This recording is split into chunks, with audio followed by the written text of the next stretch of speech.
আসসালামু আলাইকুম everyone, welcome back to my Naba Islam kitchen.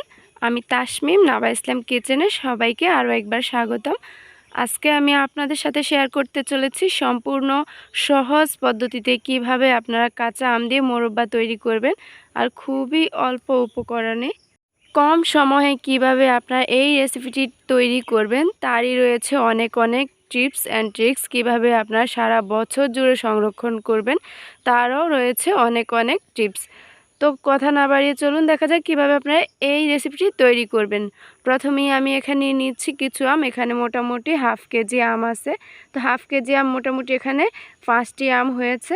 এখন আমি এই আমগুলো একটা পিলারের সাহায্যে আমি এগুলো একটু চামড়াটা সরিয়ে নিব। আপনারা দেখতেই পাচ্ছেন ছুরির সাহায্যে আমি প্রথমে এটার একটু মুখটা কেটে নিয়েছি, আর এখন একটা পিলারের সাহায্যে আমি এই চামড়াগুলো সরিয়ে নিচ্ছি, দেখতেই পাচ্ছেন। আর এখন কিন্তু আমের একদম শেষই সিজন, এখন কিন্তু একদম কাঁচা আম পাওয়া যায় না। তো এটা মোটামুটি পেকে গিয়েছিল, আপনারা দেখতেই পাচ্ছেন। তো একইভাবে আমি পিলারের সাহায্যে সবগুলো আমের আমি চামড়া সরিয়ে নিচ্ছি, আপনারা দেখতেই পাচ্ছেন। এখানে ছোট্ট একটি টিপস, আপনারা কিন্তু অবশ্যই চেষ্টা করবেন একটু ভারী করে চামড়াটা সরাতে, নয়তো একটু চামড়াতে সবুজ অংশ থেকে গেলে এই আচারটি দেখতে ভালো লাগবে না, মোরব্বাটি এটা কিন্তু কালচে কালচে দেখা যাবে। তো আমি এখন সবগুলো চিলি নিয়েছি। এখন একটি বাটিতে আমি কিছু পানি নিয়ে এগুলো একটু হাত দিয়ে ভালোভাবে ধুয়ে নিচ্ছি। তো দেখতে পাচ্ছেন আমার ধোয়া হয়ে গিয়েছে। এখন আমি এটি দুটি ভাগ করে নিয়েছি। আমি এই কাজটি বটির সাহায্যে করেছি, তবে আপনার চাইলে ছুরি বা দা বটি যে যেটা দিয়ে সুবিধা হয় সেটা দিয়ে কেটে নিতে পারেন। আমি এখানে দুটি ভাগ করে নিয়েছি, আপনার চাইলে এখানে 4 পিস করেও নিতে পারেন। তো এখন আমি দুটি কাটা চামচ নিয়েছি, দেখতেই পাচ্ছেন। আর এখন আমি কাটা চামচের সাহায্যে এগুলো একটু ছিদ্র করে নেব। এমন পরিমাণে ছিদ্র করতে হবে যাতে আটি পর্যন্ত এই ছিদ্রটা যায়। যত বেশি করে ক্যাচবেন বা ছিদ্র করে নেবেন তত ভালোভাবে শিরার ভিতরে ঢুকে যাবে আমের ভিতরে। তো দেখতেই পাচ্ছেন আমি চামচের সাহায্যে কিভাবে কাজটি করলাম, আর সম্পূর্ণভাবে আমার প্রায় 1 থেকে 1.5 মিনিটের মতো সময় লেগেছিল একটি আম কেচে নিতে বা ছিদ্র করে নিতে, আপনার যে যেটা বলেন। তো এখন আমি আবারও একটু দেখিয়ে দিচ্ছি কিভাবে আমি ছিদ্রটা করে নিলাম। আপনারা খেয়াল করেছেন নিশ্চয়ই। এটা যদিও একটু কষ্টকর, তবুও আপনি কিন্তু কাজটি খুবই সাবধানতার সাথে করবেন।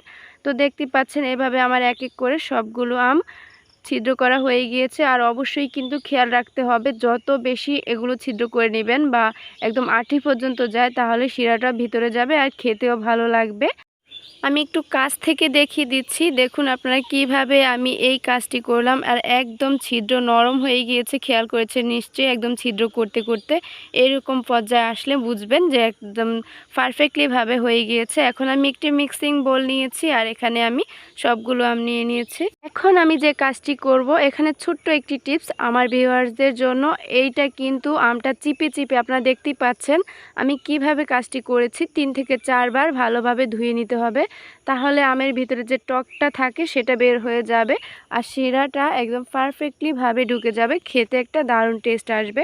তো এইভাবে আপনাদের সাথে কথা বলতে বলতে দেখুন আমি 3 থেকে 4 বার এটা ভালো করে ধুয়ে নিচ্ছি। অবশ্যই কিন্তু পানিটা চেঞ্জ করে করে এটা ধুয়ে নিতে হবে, আর হাত দিয়ে চেপে নিতে হবে। আপনারা খেয়াল করেছেন নিশ্চয়ই, এটা কিন্তু খুবই সহজ। আপনারা যদি এই ভিডিওর প্রতিটি স্টেপ ফলো করে করে এই রেসিপিটি তৈরি করেন বা ট্রাই করেন, আশা করি একদম 100% পারফেক্ট রেজাল্ট পাবেন।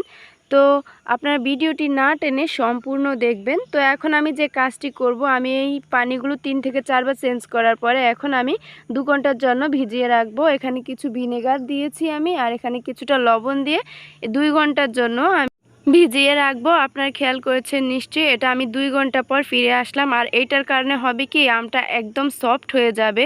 আপনারা দেখতেই পাচ্ছেন আমি এখানে চাপ দেওয়ার সাথে সাথেই কিন্তু আমটা একদম সফটভাবে নরম হয়ে গিয়েছে। আর এখন আমি এই পানিগুলো চেপে ফেলে দিয়ে আমি আরও একবার ধুয়ে চেঞ্জ করে নিয়েছি এক্সট্রা পানি দিয়ে। তো এখন আমি চলে যাচ্ছি, আলহামদুলিল্লাহ চলে এসেছি কিচেনে। আপনারা দেখতেই পাচ্ছেন এখন আমি একটি কড়াই নিয়েছি, আর এখানে আমি 500 গ্রাম আমের জন্য আমি এখানে 250 গ্রাম চিনি ইউজ করেছি। আর এখানে অ্যাড করে দিচ্ছি কিছু মশলা। সেখানে আমি নিয়েছি 3 টুকরো দারুচিনি আর 3টি এলাচ। তো আপনাদের জন্য এখানে ছোট্ট একটি টিপস, আমি এখানে যে পরিমাণ চিনি নিয়েছি সম পরিমাণ এখানে আমি তার থেকে ডবল পানি নিয়েছি সম পরিমাণ বাটি দিয়ে।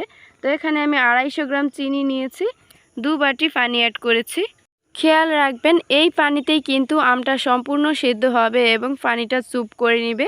তো আমি প্রায় 2 থেকে 3 মিনিটের মতো জাল করে এটা বলক উঠিয়ে নিয়েছি আর এখন একদম পারফেক্টলিভাবে বলক চলে এসেছে। তো 3 থেকে 4 বার বলক আসার পর এখন আমি এই আমগুলো দিয়ে দিচ্ছি।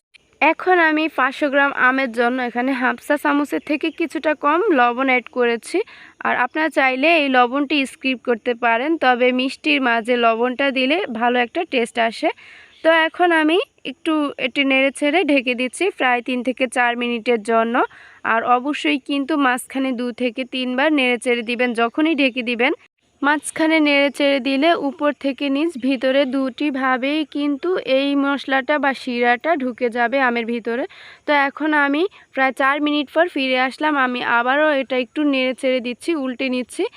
এখন আপনারা খেয়াল করেছেন নিশ্চয়ই আমের কালার কিন্তু অনেকটাই চেঞ্জ হয়ে গিয়েছে, মোটামুটি স্বচ্ছ একটা কালার চলে এসেছে।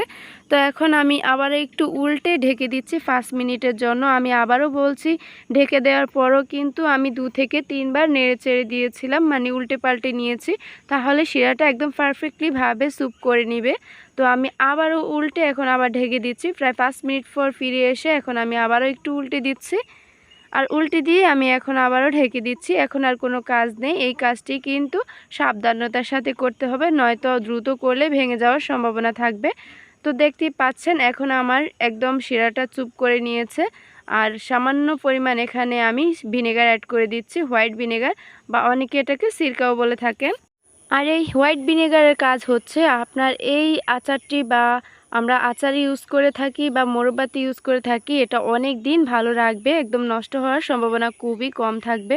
তো এখন দেখতেই পাচ্ছেন একদম পারফেক্টলিভাবে আমার আমগুলো হয়ে গিয়েছে, বা এই যে মোরব্বাটা হয়ে গিয়েছে। আর কালারটা দেখতে পাচ্ছেন মাশাআল্লাহ অসাধারণ হয়েছিল আর সম্পূর্ণভাবে সেদ্ধ হয়ে গিয়েছে। আর এখন আমি ঢেকে দিচ্ছি আর চুলাটা অফ করে নিচ্ছি। এটা আমি 10 মিনিট পর ঠান্ডা হয়ে গেলে এখন একটু সার্ভ করে দেখিয়ে দিব। একদম পারফেক্টলিভাবে একদম স্যুপ করে নিয়েছে। আর এখন দেখতে পাচ্ছেন আমার আমের কালারটা একদম পারফেক্টলিভাবে হয়ে গিয়েছে। এইভাবে কিন্তু আপনারা অবশ্যই একবার বাসায় ট্রাই করবেন। উপকারী হলে ভিডিওটি অবশ্যই শেয়ার করে দিবেন, যাতে অন্যরাও এ দ্বারা উপকৃত হতে পারে। আর ছোট্ট একটি কমেন্ট করে জানাবেন কেমন হয়েছে। আর অনেকটাই টেস্ট হয়েছিল, মুখে দিলেই গলে যাচ্ছে এমন অবস্থা। খেয়াল করে দেখতে পাচ্ছেন একদম স্বচ্ছ একটা কালার চলে এসেছে।